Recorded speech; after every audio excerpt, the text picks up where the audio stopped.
हरियाली और पहाड़ों से घिरे गांव में एक लैला नाम की लड़की रहती थी। उसे अपने लंबे, सुनहरे बालों पर बहुत गर्व था। उसके बाल इतने चमकीले और रेशमी थे कि लोग उसे देखकर प्रशंसा करते नहीं थकते थे।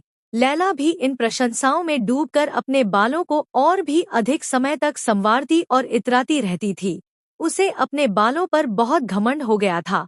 एक दिन लैला गांव के बाजार में घूम रही थी।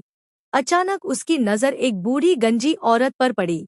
लैला ने कहा, अरे बुढ़िया, तुम्हारे बाल कहाँ गए? क्या तुम्हारे बाल भी तुम्हें छोड़कर भाग गए? बूढ़ी औरत बोली, बेटा, सुंदरता पर घमंड करना आत्मा की सच्ची सुंदरता को छीन लेता है। लैला ने कहा, सुंदरता तो मेरे पास है और ये हमेशा रहेगी। तुम्हें तो यही नहीं पता कि सुंदरता किसे कहते हैं। बूढ़ी औरत हवा में उड़ने लगी। वह एक जादूगरनी थी जो भेष बदलकर घूमती थी। उसने उड़ते हुए एक जादुई मंत्र बोला। अचानक लैला के सिर में अजीब सी खुजली होने लगी। उसे महसूस हुआ कि उसके बालों में छोटे छोटे कीड़े रेंग रहे हैं। डर और घबराहट के मारे वह जोर जोर से रोने लगी। इसके बाद उसके बाल झड़ने लगे। कुछ ही पलों में उसके सिर पर एक भी बाल नहीं बचा। लैला ने कहा, मुझे माफ कर दो, मैं फिर कभी किसी का मजाक नहीं उड़ाऊंगी।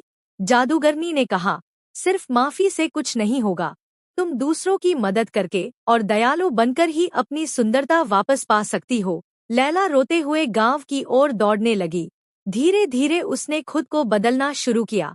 वह गांव के बुजुर्गों के लिए पानी लाकर देने लगी, गांव के बच्चों को पढ़ाई में हेल्प कराने लगी, भूखों को खाना खिलाने लगी। वह दूसरों के प्रति दयालु और सहायक बन गई थी। समय के साथ उसके सिर पर फिर से सुनहरे बाल उगने लगे, लेकिन इस बार लैला को उनकी उतनी परवाह नहीं थी। अब उसकी असली पहचान उसकी खूबसूरती नहीं, बल्कि उसका सुनहरा दिल बन चुका था।